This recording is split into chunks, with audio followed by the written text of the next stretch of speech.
Il y a des auteurs qui ont une patte, une esthétique, une identité que l'on arrive à voir et à identifier en une fraction de seconde et qui permet de reconnaître tout de suite à quel cinéaste nous avons affaire. Des auteurs que l'on connaît presque tous, parce que leur style, bien au-delà d'être devenu leur marque de fabrique, est devenu ce qui fait l'essence même de ce que l'on a envie de voir au cinéma, que ce soit par le biais d'une manière de mettre en scène l'image, que ce soit par le biais de la mise en place d'un univers ou d'un groupe de personnages, ou que ce soit par le biais d'un geste cinématographique rare et unique. On pense forcément à Martin Scorsese et sa manière de gérer le rythme au sein de ses films. On pense également à Peter Jackson et son geste cinématographique qui permet de placer des personnages et un contexte comme personne. Ou on pense également à Tarantino et sa manière de concevoir les dialogues et de construire des séquences. Bref, il y a des auteurs que l'on reconnaît instantanément grâce à leur style et leur manière de faire du cinéma. Et il y a des auteurs que l'on reconnaît parce qu'ils ont réussi quelque chose d'impensable, construire une industrie, quasiment, autour de la manière avec laquelle ils conçoivent le cinéma. Un auteur en est l'un des grands patrons, un cinéaste qui a su en peu d'années finalement s'imposer non seulement comme un auteur culte du cinéma français,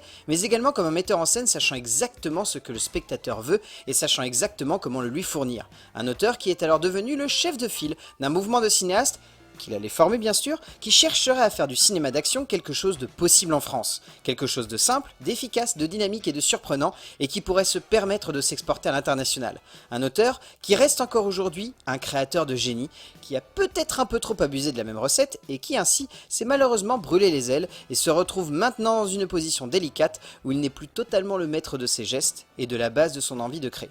Luc Besson est un auteur de génie pour moi parce qu'il a su, à une époque, comment révolutionner le cinéma français et comment surtout y laisser une patte indélébile.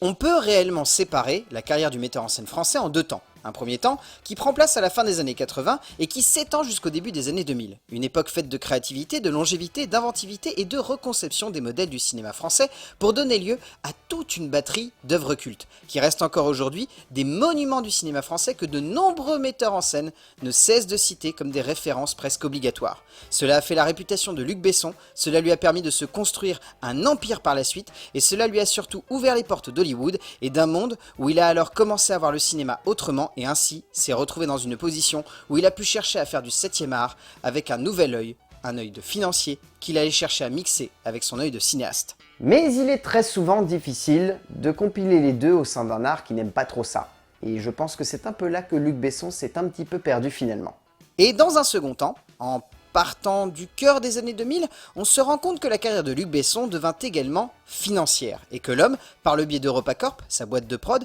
a commencé à se construire un empire cinématographique en mettant en place une série de franchises rapportant l'argent nécessaire pour pouvoir construire des œuvres ambitieuses et parfois assez surdimensionnées pour le cinéma français. Que ce soit un Indiana Jones à la française, que ce soit un film de mafieux en France avec des stars du genre, que ce soit un film de science-fiction qui allait malheureusement lui coûter son studio, il a au moins le mérite d'avoir tenté quelque chose.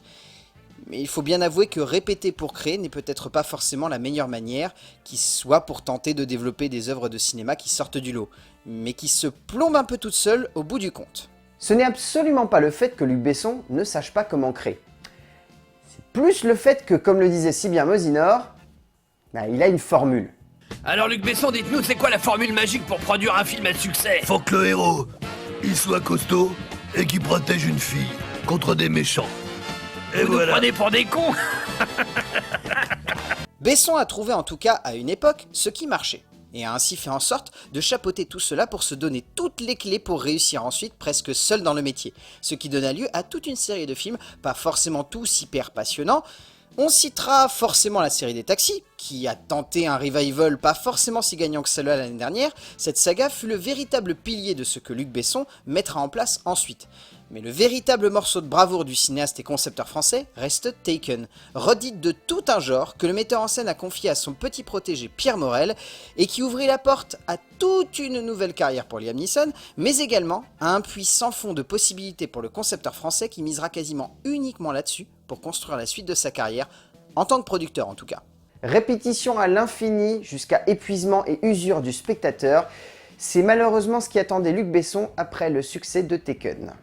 Même si l'on admettra qu'il y a plein de choses intéressantes à retenir de tout cela, ce qui marque, c'est la faiblesse de certains concepts. Car finalement, confier à des auteurs qui n'ont pas l'ambition de Besson en tant que créateur, concepteur et producteur, ce qui donnera lieu notamment à des échecs critiques et commerciaux, comme Le Transporteur, qui ne tiendra pas la barre du deuxième volet, ou que ce soit des films comme Lockout, carrément accusés de plagiat par un grand auteur du cinéma d'action. Bref. Ce que Luc Besson avait mis en place comme une idée plutôt intéressante, s'est avéré être une entreprise vouée à se mordre la queue et à répéter des erreurs qui donneront lieu à des œuvres proches de l'aberration cinématographique, à l'image d'un From Paris with Love tout simplement catastrophique et d'une tristesse créative assez folle si l'on prend tout de même un peu de recul. Tout ça pour en venir au film de cette semaine, qui ressemble pourtant à tout cela, alors que pourtant, Luc Besson en est le créateur et le réalisateur. Là où Lucie s'était posé comme un film ressemblant à cela, mais allant heureusement plus loin, il semble que Besson n'ait pas cherché plus loin que refaire Nikita, mais avec une femme et une inspiration typiquement bloc de l'Est, qui n'aurait pas fait rougir un certain Steven Seagal, qui aurait certainement adoré avoir un petit rôle de méchant dans cette œuvre qui semble taillée sur mesure pour lui sur le papier. En attendant de voir si Luc Besson cédera à l'idée de se répéter et de refaire encore et toujours la même chose,